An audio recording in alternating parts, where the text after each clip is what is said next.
Buenas, es un privilegio encontrarnos nuevamente y un gran gozo para estudiar la palabra del Señor.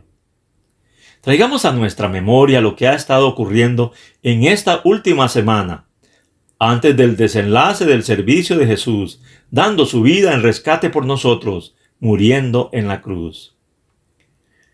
Especialmente en el último tiempo, en el contexto de nuestros capítulos.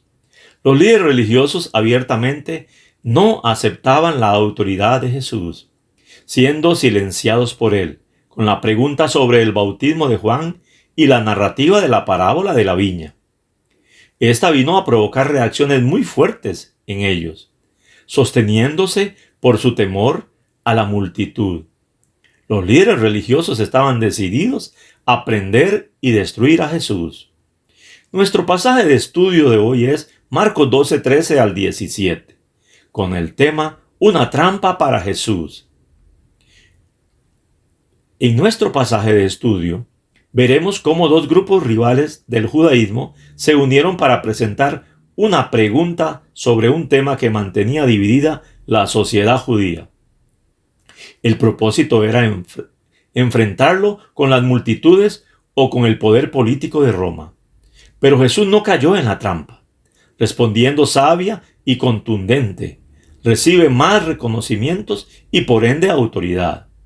Este acontecimiento es muy importante para los lectores romanos de Juan Marcos.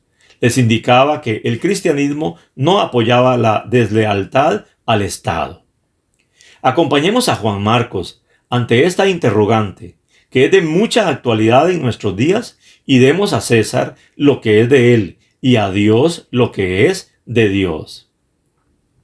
La oposición al Señor Jesucristo aumentaba cada vez más.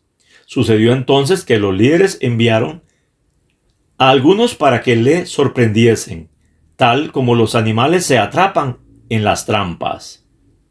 Nuevamente, Juan Marcos nos narra de la unión de estos grupos opuestos, dejando a un lado sus diferencias, para ir contra Jesús, a quien le veían como su máximo oponente.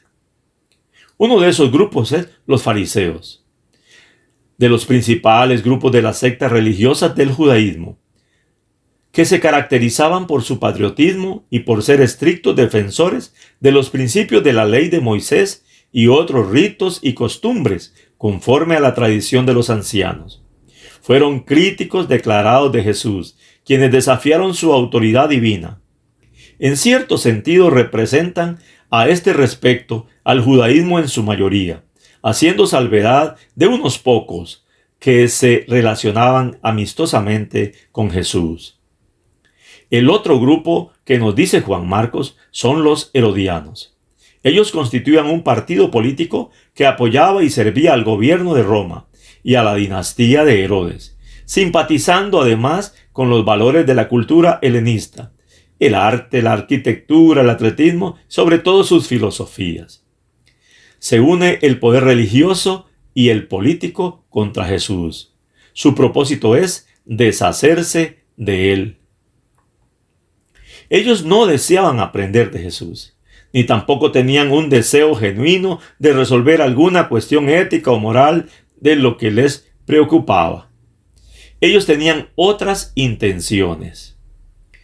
Dirigiéndose a Jesús como maestro y su gran recurso de la adulación, le dicen: sabemos que eres hombre veraz y que no te cuidas de nadie, porque no miras la apariencia de los hombres, sino con verdad enseñas el camino de Dios.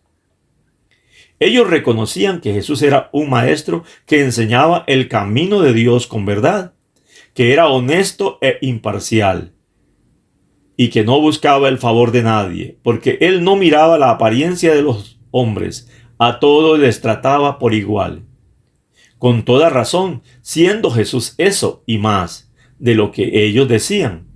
Sin embargo, en los labios de aquellos hombres, estas grandes verdades se convertían en una adulación repugnante e hipócrita. Su verdadero propósito era disipar las sospechas que pudiera tener Jesús y comprometerlo a dar una respuesta con la que perdiera toda su reputación ante el pueblo o le enfrentara con el gobierno romano. Después de adularlo, formulan la galante pregunta siguiente: ¿es lícito dar tributo a César o no? ¿Daremos o no daremos? Este tributo es el impuesto anual por persona, que el emperador romano exigía a todos los judíos desde el año 6 a.C., fecha en que Judea llegó a ser provincia romana. El dinero iba directamente a la tesorería del emperador. Este tributo carecía de popularidad porque ilustraba la subyugación de los judíos a Roma. Esta pregunta bien formulada era astuta. Si respondía afirmativamente, estaría en contra de muchos judíos devotos y patriotas. Si contesta negativamente, le expondría a la acusación de rebeldía contra el gobierno romano. Reflexionemos. La astucia de disfrazar las verdaderas intenciones. Manifestándose en algunos casos con buenas palabras, adulando. En otros con sagacidad y diplomacia, dando apariencia bondadosa. Lo que en la palabra de Dios es falsedad, mentira y engaño. Lo que manifiestan los enviados a Jesús, no pudieron engañar a Jesucristo. Nadie lo puede engañar. Él ve y conoce todas las cosas, aun las intenciones más profundas del corazón. Él se percató de la hipocresía de los fariseos y herodianos que formularon la pregunta si era legítimo o no dar tributo al César. ¿Qué crees que percibe Jesucristo en nuestras intenciones? Cuidado con tratar de engañar al Señor. Dios no puede ser burlado. Sigamos. Con el valor y sabiduría sin igual, procede el maestro a responder sabiamente. De hecho, a pesar del lenguaje que emplearon en su planteamiento, ninguno de ellos aceptaba la autoridad espiritual de Jesús, ni estaban dispuestos a seguir sus indicaciones. Quedaba claro que tenían otras intenciones y que su propósito era tenderle una trampa, inducirle a decir algo que pudiesen emplear más tarde para acusarle. Y el Señor Jesús percibió esta maldad e hipocresía en sus opositores. Les hace la siguiente pregunta: ¿por qué me tentáis? Al igual como nos narró Juan Marcos cuando lo tentó Satanás en el desierto, están haciendo ellos. Luego les pidió que le trajeran una moneda, un denario. El denario romano común era una pequeña moneda de plata y la única moneda aceptable para los pagos del tributo imperial. Se la trajeron. Jesús les pidió que le dijeran de quién era la imagen y la inscripción que estaban en ella. Ellos le respondieron: de César. La imagen era probablemente la de Tiberio César, quien reinó del 14 hasta el 37 después de Cristo. Y la inscripción decía en latín: Tiberio César Augusto, hijo del divino Augusto, y el lado opuesto, sacerdote supremo. Esta inscripción se originó en el culto de adoración al emperador y era una forma de decir que era divino, lo cual era repugnante para los judíos. Al usar ellos las monedas de César, era reconocer su autoridad y los beneficios del gobierno civil que representaba, y como consecuencia, la obligación de pagar impuestos.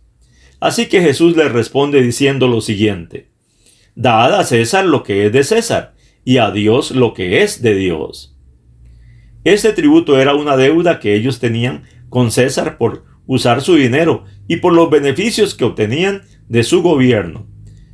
César actuaba en sus legítimos derechos de propiedad al exigir el impuesto. Jesús hizo claro su punto, pero añadió de manera significativa la siguiente expresión: y da a Dios lo que es de Dios. El emperador debe recibir lo que le pertenece, nada más aparte de eso. Quien debe recibir honra, gloria y adoración es Dios, a quien le corresponde totalmente. Quienes le interpelaron y la gente se maravillaron de lo que Jesús respondió y de Jesús. Reflexionemos. Denle a César. Hoy en día se cuestiona el pagar impuestos. Muchos usan diferentes justificaciones, desde el mal uso del dinero por el gobierno hasta el ejemplo negativo de los que más tienen y no tributan. La realidad es que todos conocemos que se debe tributar. Lo que se puede manifestar en las personas en última instancia es que no queremos hacerlo. Nosotros debemos pagar los impuestos a nuestro gobierno, aunque no siempre actúe bien, ni lo hagan las otras personas. Jesús nos enseña a pagarlos. No nos quejemos ni hagamos trampa. De esta manera se conocerá acciones concretas de un discípulo del Señor. Le obedece y respeta las autoridades puestas por él. Sigamos reflexionando. César no tiene autoridad absoluta. Como discípulos que amamos al Señor, le obedecemos y respetamos las autoridades, porque Dios gobierna nuestras vidas. Toda nuestra lealtad es hacia Dios, que es absoluto en autoridad.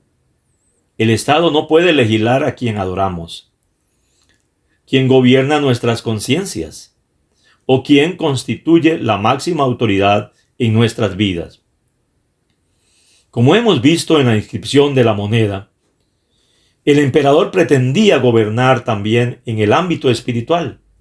Por eso se hacía reconocer como sumo pontífice o sumo sacerdote. Reconocemos su autoridad humana. Esta autoridad no es absoluta, ya que él mismo está también bajo la autoridad de Dios. Nuestra autoridad suprema es Dios. Es imprescindible ser leales a Cristo por encima de cualquier gobierno terrenal. Los apóstoles resumieron con claridad este principio. Es necesario obedecer a Dios antes que a los hombres. Desde luego, el rehusar adorar a otro que no es Dios trae persecución, sufrimiento y aún la muerte. Es precio del discipulado. Pero solo Dios merece la adoración. Él es el supremo. Él es la autoridad absoluta. Sigamos en nuestra reflexión, amados. Ahora, denle a Dios. ¿Qué verdad más sencilla y profunda dice Jesús? Dad a Dios lo que es de Dios. Démosle la importancia requerida. Debían de pagar impuestos a César porque le correspondía. Debían de darle a Dios lo que le pertenecía a Dios. Dios es mayor que César y tiene autoridad absoluta. Pensemos en la moneda solicitada por Jesús, el denario. Nosotros somos como esa moneda. Mostramos la imagen de Dios en medio de nuestra vida. Él nos hizo. Le pertenecemos. Él nos sustenta. Nos debemos a Él. Nosotros hemos recibido todo de Dios. Aún Dios mismo ha mandado a su Hijo a morir en la cruz para darnos salvación y vida eterna. Todo lo ha hecho Dios. Lo primero que debemos hacer es reconocer nuestra vida pecadora. Venir a Él para recibir su misericordia y gracia perdonadora por nuestro arrepentimiento. Entonces comienza en nosotros la conciencia de que pertenecemos a Él. Nuestra vida es de Él. Nuestras posesiones son de Él. Nuestro tiempo es de Él. Todo es de Él. Todo lo que tenemos nos lo ha dado Dios. ¿Qué nos pide Dios?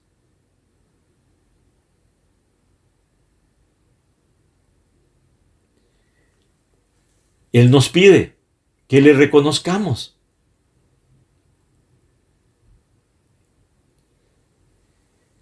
A Él que vengamos arrepentidos. Él comienza entonces esa obra en nosotros y de esa manera podemos reconocerle a Él.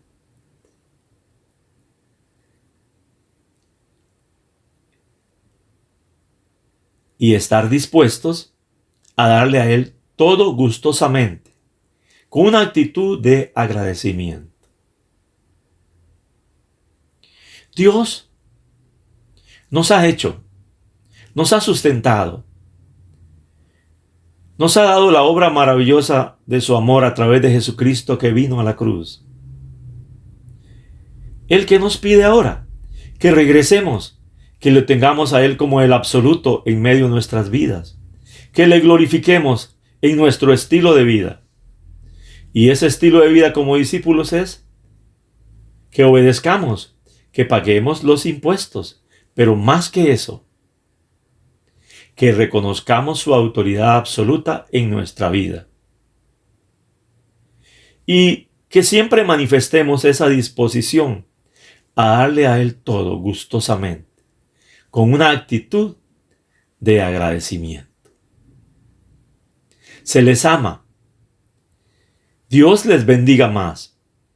Una feliz semana.